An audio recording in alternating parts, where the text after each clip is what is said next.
August 23rd, 1305. London's streets echo with cheers as thousands gather for entertainment. But this isn't a festival. It's an execution. William Wallace, Scotland's legendary hero, is about to face a death so barbaric that even medieval crowds will turn away in horror. The man who defied an empire, who inspired a nation to rise, is strapped to a wooden hurdle, being dragged through mud and filth toward his final moments. What awaits him isn't just death. It's a calculated masterpiece of human cruelty designed to break not just his body, but his very soul. The truth of what happened next was far more vicious than any Hollywood film dared to show. And it began with a betrayal so intimate it would haunt Wallace's final thoughts. How could Scotland's greatest warrior fall into enemy hands? The year is 1305, and William Wallace has been Scotland's most wanted man for nearly 8 years. Edward the First, the Hammer of the Scots, has placed the largest bounty in medieval history on his head. Yet Wallace remains untouchable, a ghost haunting the Scottish Highlands. But every legend has a weakness, and Wallace's was trust, sir. John Menteith, a fellow Scotsman and supposed ally, invites Wallace to a secret meeting near Glasgow. The promise? New intelligence about English troop movements. The reality? A trap orchestrated by greed and English gold. As Wallace enters what he believes is a safe house, armed soldiers emerge from the shadows. The man who had outfoxed English armies for years never saw it coming. But here's what makes this betrayal even more devastating. Menteith wasn't just any Scottish noble. He was Wallace's friend, someone who had fought beside him, someone Wallace had saved from English capture just months earlier. As the chains close around his wrist, Wallace stares into Menteith's eyes. The look of betrayal on his face would haunt Menteith for the rest of his life. But this was only the beginning of Wallace's nightmare, because Edward I had spent years planning something far worse than a simple execution. 7 days of psychological torture as Wallace traveled to his doom. Captured on August 5th, Wallace begins a journey that will break most men before they even reach their destination. But this isn't just transportation. It's psychological warfare, carefully orchestrated by Edward I himself. Wallace is chained to a horse, hands bound behind his back, forced to walk behind English soldiers through hostile territory. Every village they pass erupts in jeers and thrown stones. Children spit at him, women curse his name. This is deliberate. Edward wants Wallace to see how the English people view him. Not as a freedom fighter, but as a terrorist. But here's what most people don't realize. Wallace knows exactly what awaits him in London. Medieval executions. For treason, follow a specific ritual: hanging, drawing, and quartering. Wallace has seen it done to captured Scottish nobles. He knows he'll be hanged until nearly dead, then cut down while still conscious. He knows they'll slice open his stomach and burn his organs before his eyes. He knows they'll hack his body into quarters. For 7 days and nights this knowledge eats at him. Most men would break, would beg, would renounce their cause for a quick death. But as the English soldiers watch Wallace during those long nights, they see something that unnerves them. He's not breaking. He's not begging.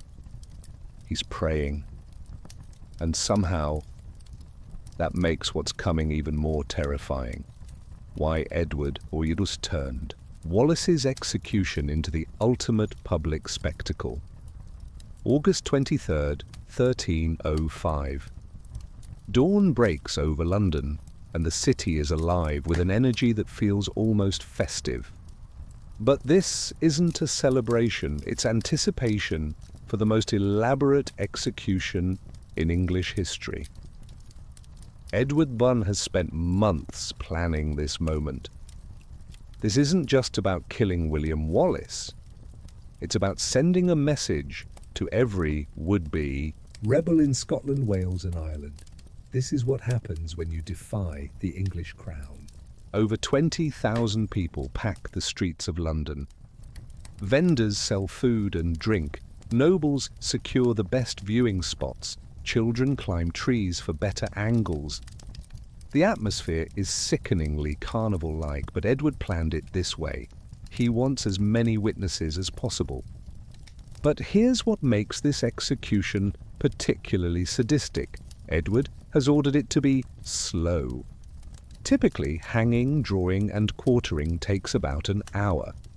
Edward's executioner has been given specific instructions to stretch it out, to pause between each torture, to ensure Wallace remains conscious for as long as humanly possible.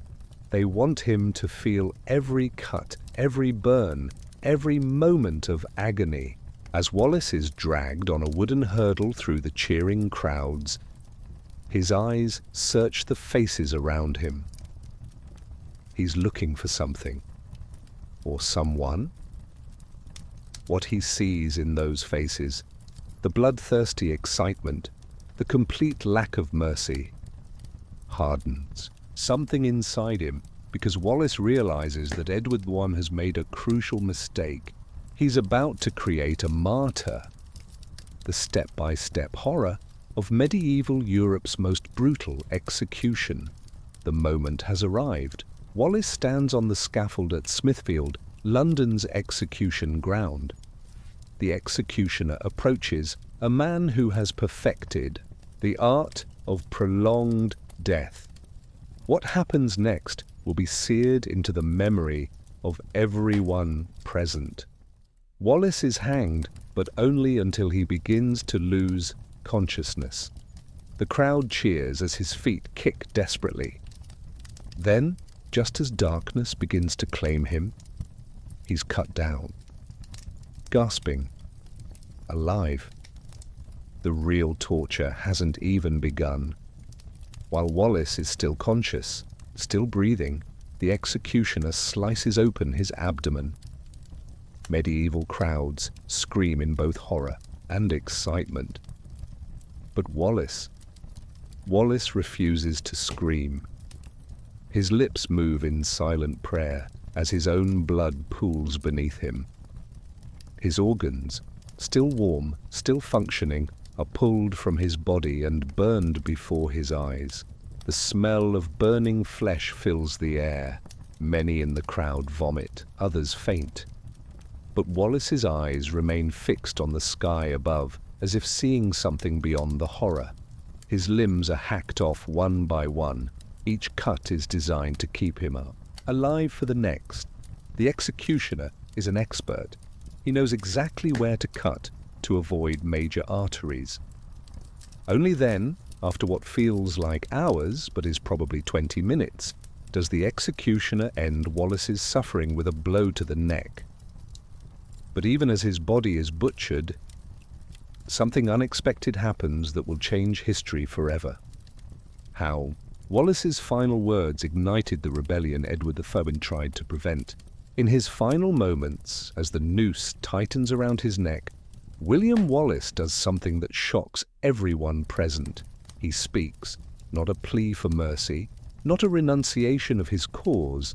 He shouts a single word that echoes across the suddenly silent crowd.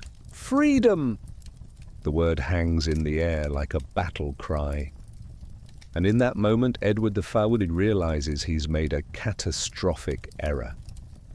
Instead of breaking the Scottish spirit, he's given them a martyr whose final word will echo through centuries. But the impact is immediate. Within weeks, reports reach Scotland of Wallace's defiant death. The story spreads like wildfire, not of a broken man begging for mercy, but of a hero who faced unimaginable torture and still refused to yield. His courage in those final moments transforms him from rebel to legend.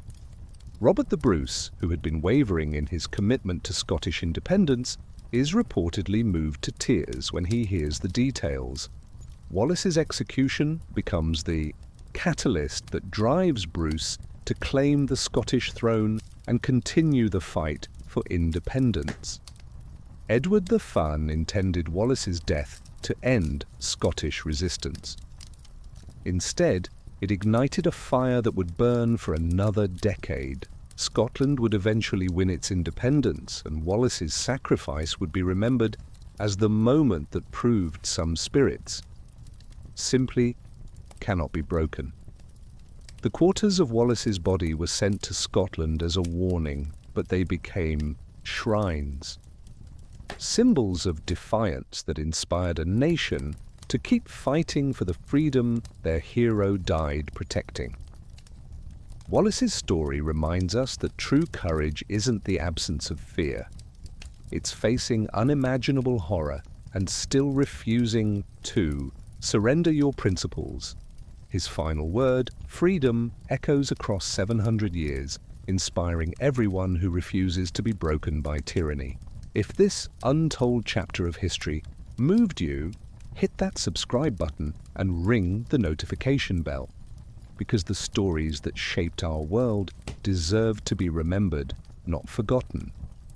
Whether you're watching from the USA, UK, Canada, or Australia, you're part of that legacy of freedom Wallace died defending. What do you think gave Wallace the strength to face such horror without breaking? Share your thoughts in the comments below.